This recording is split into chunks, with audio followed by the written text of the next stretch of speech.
E aí pessoal, tudo bem? Hoje nós vamos fazer a leitura da carta número 5, as cartas de Boron, dando continuidade aí nos nossos vídeos. Sábado, 10 horas, 2 minutos da manhã, 16 de junho de 1984.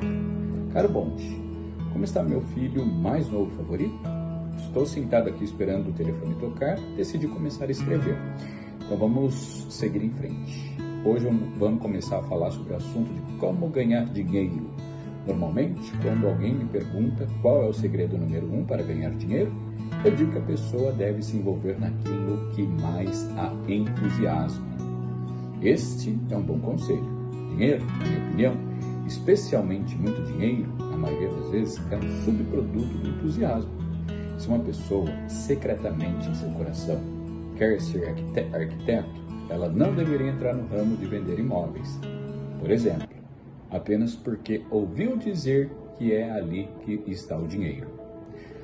O dinheiro está onde está o entusiasmo. Por favor, lembre-se disso. Lembre-se também quando no futuro você precisar contratar alguém. Sempre procure a pessoa mais entusiasmada, não necessariamente a mais qualificada. Quando se trata de ganhar dinheiro, a atitude é a coisa mais importante de todas.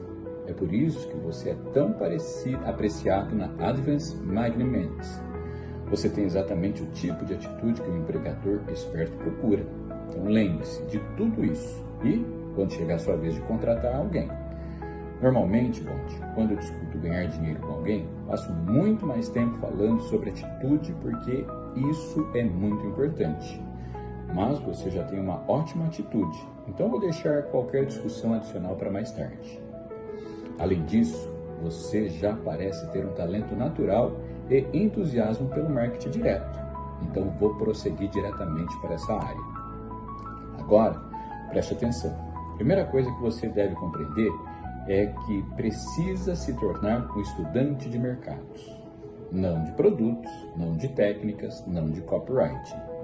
Não de como comprar espaço publicitário ou qualquer coisa assim.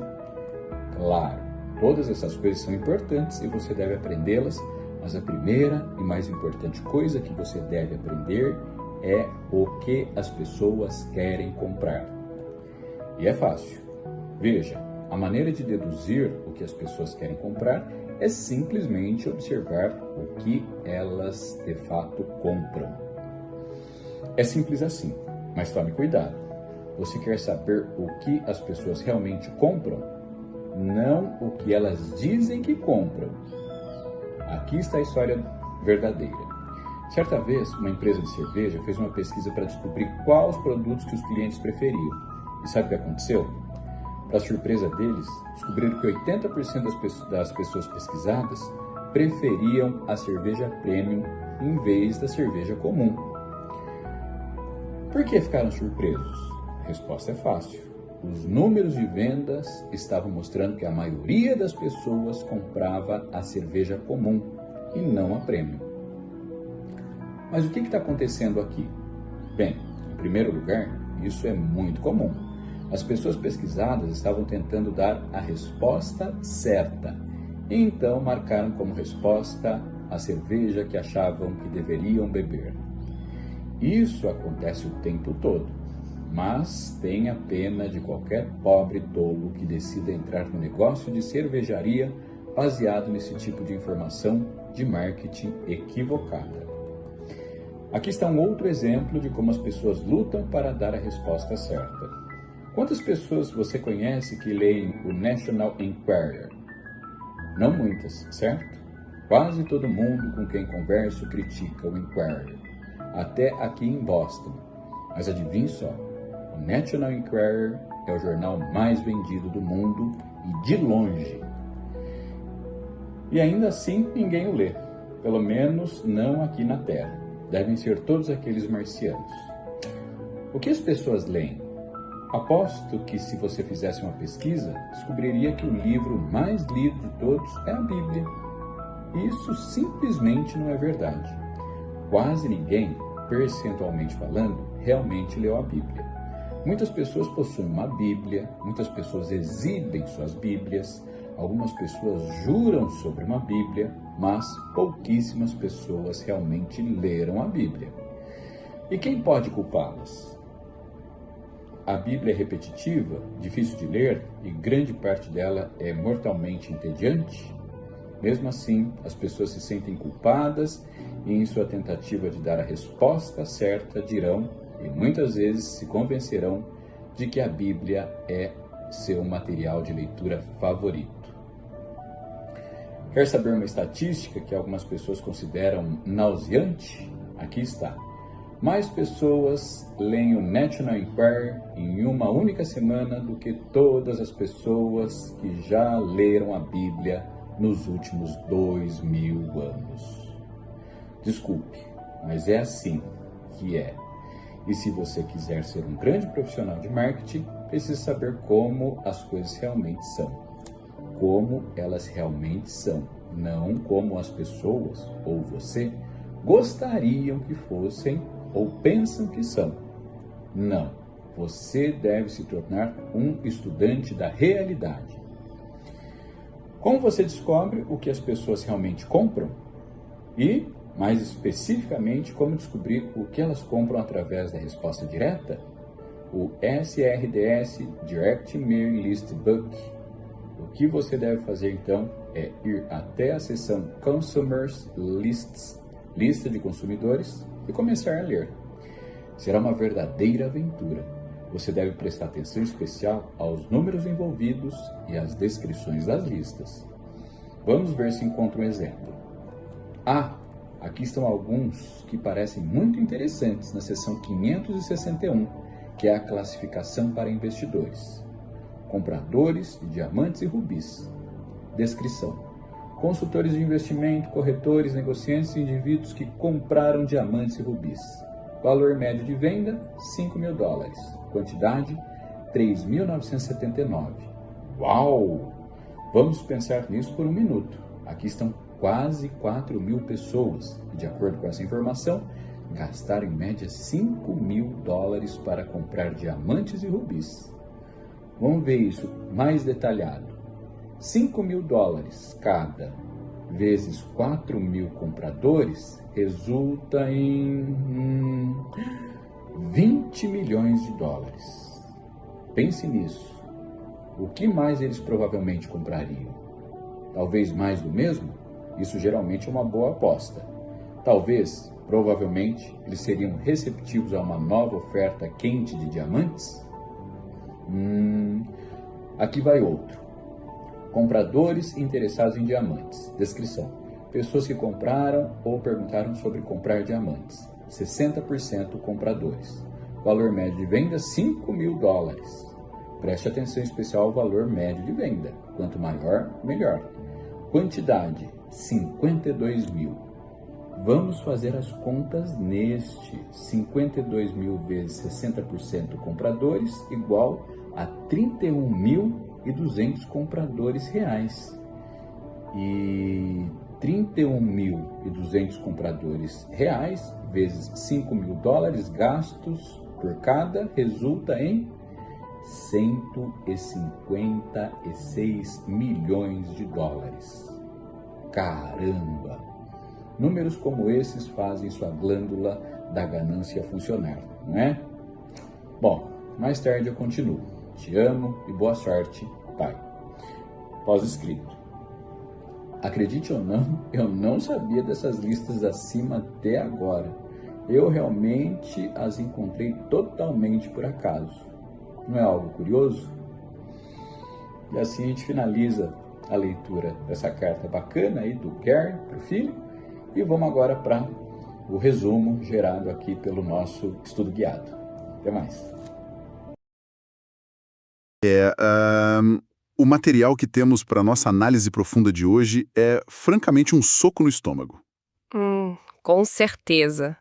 Um soco muito bem dado, diga-se de passagem. Pois é, não é, sabe, um manual corporativo comum com aqueles jargões sobre sinergia ou otimização. E com certeza não é um daqueles livros de negócios super polidos que tentam agradar todo mundo. Longe disso. É um texto bem cru, né? Exato. Tipo, temos em mãos um trecho direto e quase desconfortável do capítulo 5 de um documento conhecido como As Cartas de Boron. Uma carta bem específica, datada de 16 de junho de 1984. Isso mesmo. E imaginemos a cena. Um pai sentado ao lado de um telefone silencioso, esperando uma ligação. E aí, ele decide colocar no papel as verdades mais duras que aprendeu sobre a vida e os negócios. Escrevendo diretamente para o filho mais novo, o Bond. A nossa missão aqui hoje é decodificar a mente desse mestre do marketing.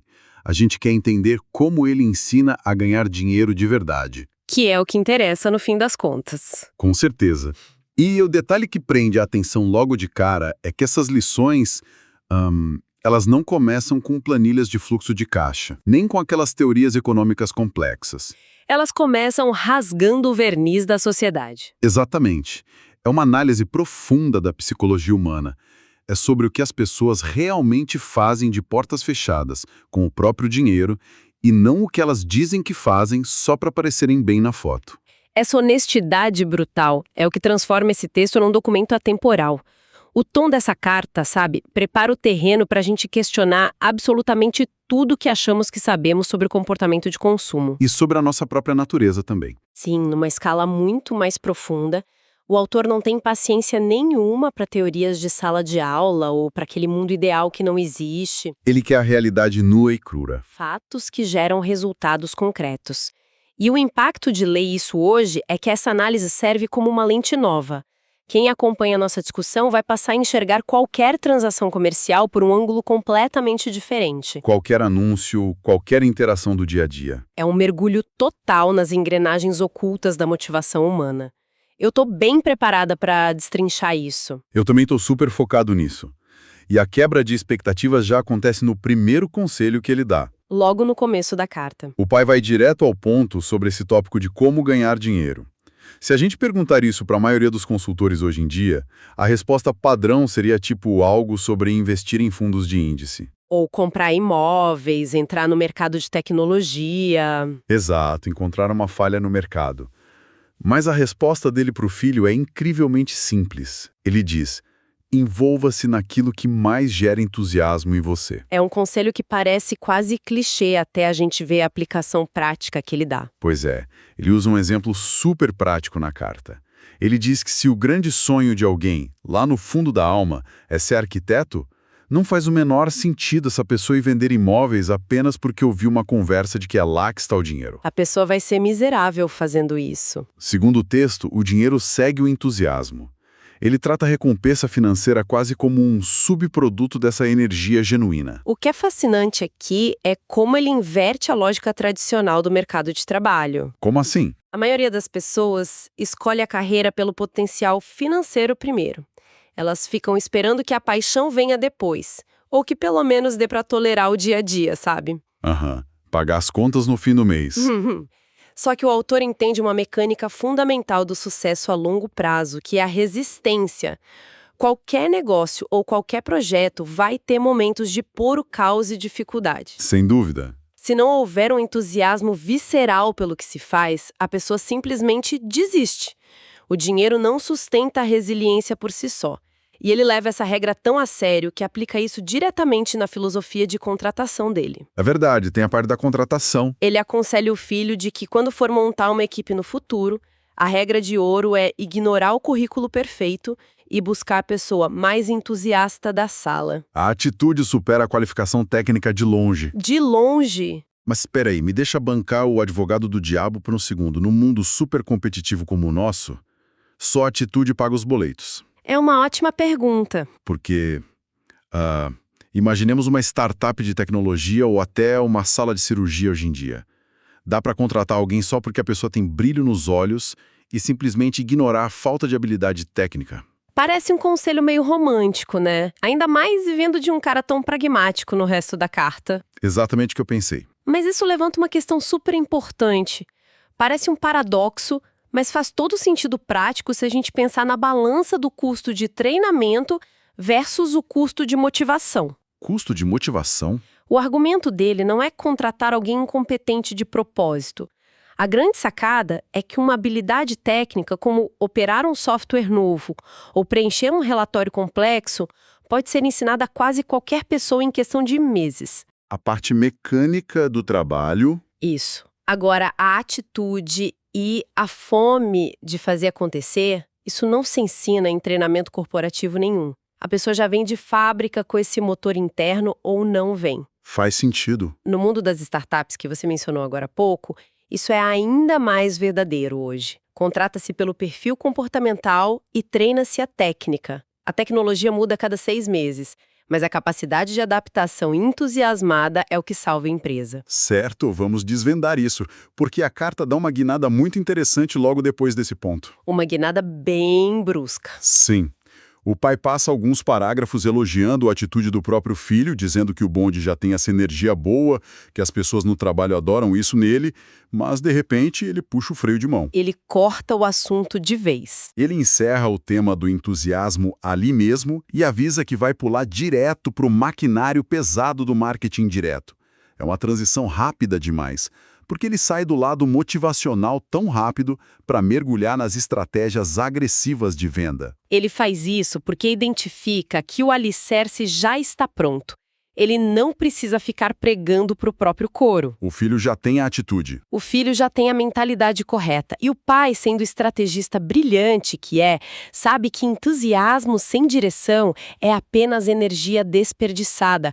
Pode até ser perigoso, porque faz a pessoa correr muito rápido, só que na direção completamente errada. Acaba batendo no muro com mais força. Exato. Então ele precisa dar as ferramentas práticas para canalizar esse fogo interno. Ele muda o foco de forma super incisiva para preparar o filho para o campo de batalha da realidade. Ele quer entregar as rédeas de como o mercado de fato opera. E essa introdução ao mercado começa com uma regra que ele chama de suprema.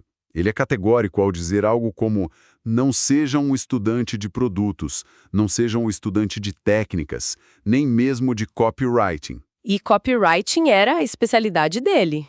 Pois é, para quem nos ouve e não é da área, copywriting é basicamente a arte de escrever textos com o objetivo de convencer alguém a comprar.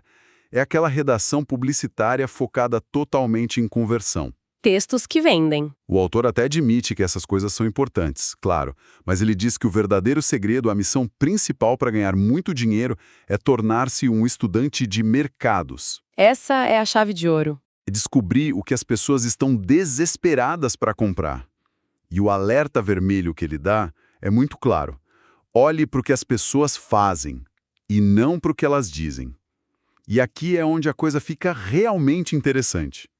Ele conta a história clássica da pesquisa da cervejaria. Nossa, o que é fascinante aqui é como essa história é um divisor de águas na compreensão do comportamento do consumidor. Sem dúvida. Imaginemos a situação. Uma empresa gigantesca de cerveja resolve investir pesado numa daquelas pesquisas de mercado bem clássicas. Eles colocam pesquisadores na rua, com pranchetas. Parando as pessoas na calçada. Isso, parando todo mundo para perguntar qual cerveja a pessoa prefere consumir. Aí eles vão lá, tabulam todos os dados depois de semanas, e o resultado é um sucesso esmagador para o lado sofisticado da marca. O sonho de qualquer departamento de marketing. Cerca de 80% das pessoas pesquisadas afirmaram, olhando bem nos olhos do entrevistador, que a preferência delas era cerveja premium. A mais cara do catálogo. Exato, em vez daquela cerveja comum e barata. 80%.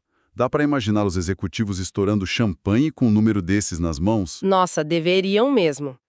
Isso se a realidade não tivesse batido na porta logo em seguida para cobrar a conta.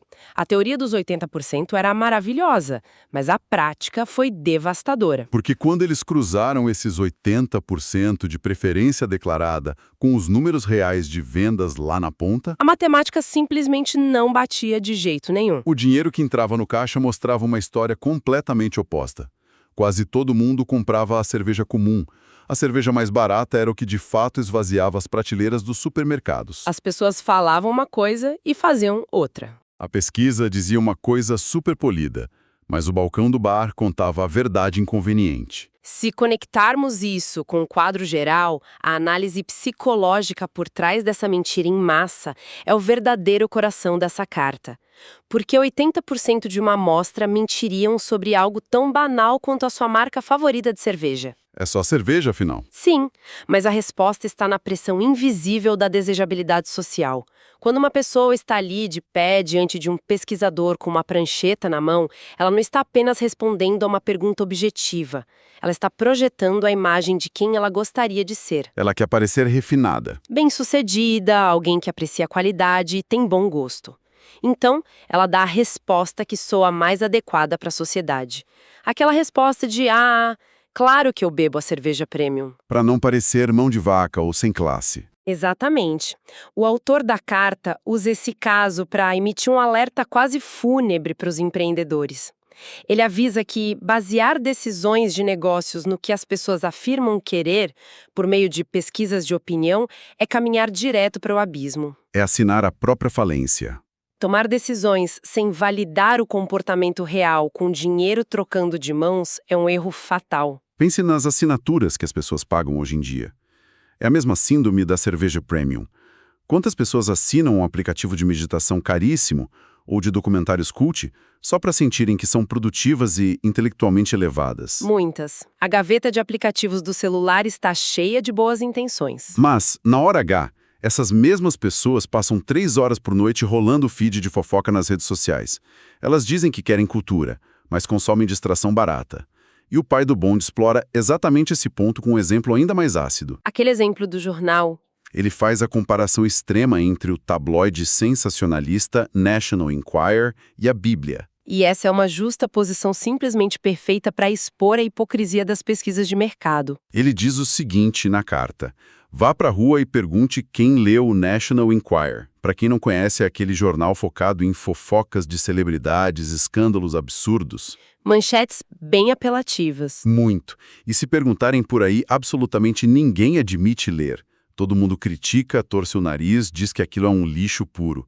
O Poi até brinca que na cidadezinha dele, Bogerão, todo mundo abomina a publicação em público. Mas aí vem o contraste da realidade. Pois é, ele joga um fato incontestável na mesa.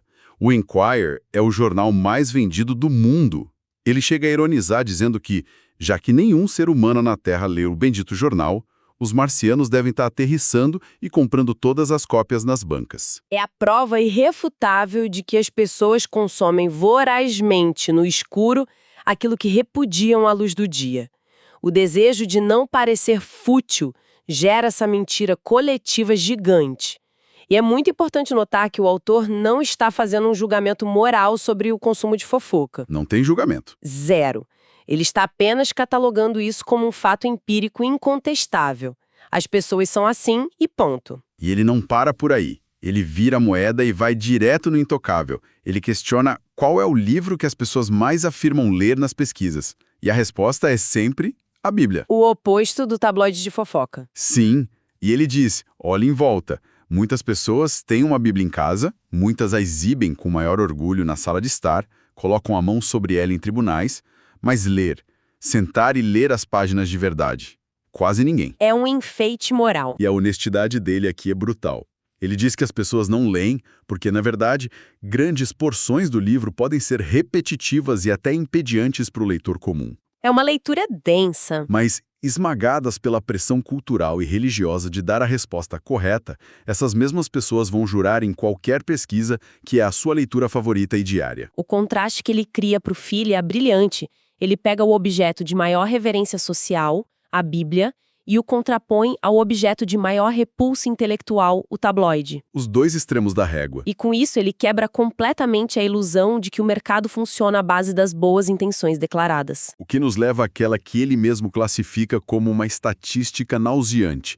Eu vou até ler aqui com a ênfase que ele coloca nas letras maiúsculas da carta. Mais pessoas leem o National Enquirer em uma única semana do que todas as pessoas que já leram a Bíblia nos últimos 2000 anos. Caramba! É um tapa num cara de quem lê.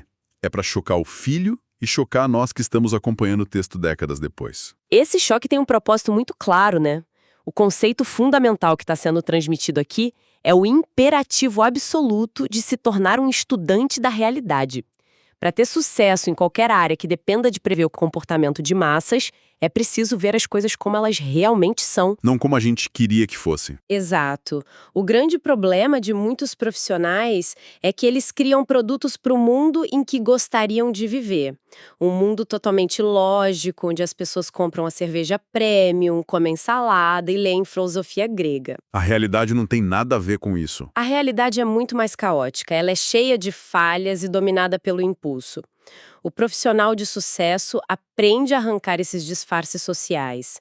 E como se descobre a verdade? Observando para onde o dinheiro flui silenciosamente. O dinheiro gasto é o único voto que realmente importa. O único que não mente. Mas me diz uma coisa, porque o próprio pai levanta essa questão prática na sequência.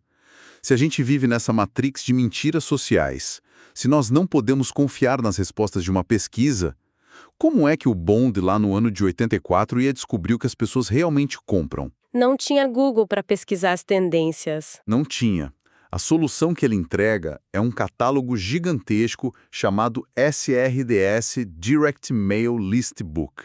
E ele foca especificamente na seção de listas de consumidores. Para quem está nos ouvindo conseguir entender a magnitude desse recurso, esse livro, SRDS, era o equivalente daquela época ao que hoje chamamos de segmentação hiperdirecionada. Tipo os anúncios do Facebook ou do Google Ads. Exatamente, era um compilado colossal de dados baseados unicamente em quem já tinha colocado a mão no bolso para comprar algo por correspondência. Era a realidade de mercado catalogada em páginas de papel. E a forma como ele descreve a leitura desse livro é fantástica. Ele não vê isso como um trabalho maçante de contador. Ele diz para o filho ler essas listas como se fosse uma grande aventura, observando cada detalhe. Ele era fascinado por isso. O entusiasmo dele salta do papel quando ele relata que, enquanto escrevia a carta, encontrou por acaso a seção 561 do catálogo. Uma seção focada em investidores. E ele convida o filho a dissecar os números junto com ele.